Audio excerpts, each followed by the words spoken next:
Hello everyone, welcome to my channel Positive Vibes. আপোনালোকৰ ভাল নিশ্চয়। আজি মই আপোনালোকলৈ অমিতাৰ এটা ৰেচিপি লৈ আহিছোঁ। গতিকে দেৰি নকৰি চাওঁ লৈছোঁ ৰেচিপিটো কেনেকৈ বনালোঁ। ৰেচিপিটোৰ বাবে লৈছোঁ মই অমিতাখিনি এনেদৰে সৰু সৰুকৈ কাটি লৈছোঁ। নৰসিংহ পাত, আদা নহৰু অকণমান থেতেলিয়াই লৈছোঁ।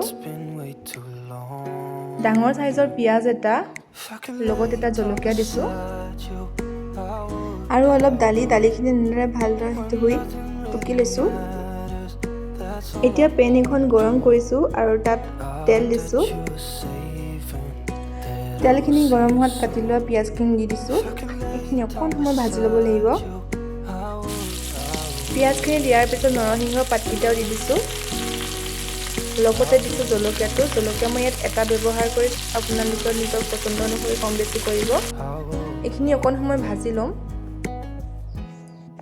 পিয়াজ আৰু নৰসিংহ পাতখিনি ভাজি লোৱাৰ পিছত থেতেলিয়াই লোৱা আদা নহৰুখিনি দি দিছোঁ।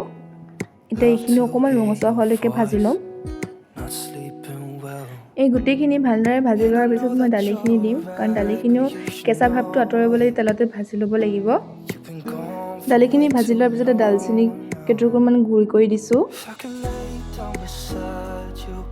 আৰু কাটি লোৱা অমিতাখিনি ইয়াতে দি পেলাই এতিয়া ভাজি ল'ম। আপোনালোকে ইচ্ছা কৰিলে প্ৰেছাৰ কুকাৰতো বনাব পাৰিব। প্ৰেছাৰ কুকাৰতকৈ এনেকৈ ভাজি বনালে খাবলৈ বেছি সোৱাদ লাগে, সেইবাবে মই এনেদৰে বনাইছোঁ। তাৰপিছত দিছোঁ হালধি আৰু মছলাৰ ভিতৰত দিছোঁ মই জালুকৰ গুড়া আৰু গৰম মছলা, আৰু দিছোঁ সোৱাদ অনুসৰি নিমখ। এতিয়া এই গোটেইখিনি ভালদৰে মিহলাই অলপ সময় ভাজি ল'ম।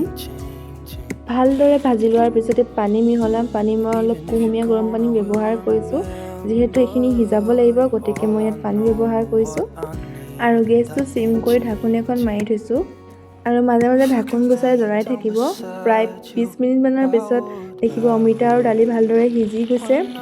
এইটো আছিল মই আজি আপোনালোকলৈ লৈ অহা অমিতাৰ এটা ৰেচিপি। খাই চাবচোন, এনেদৰে বনাই বহুত টেষ্ট লাগে খাবলৈ।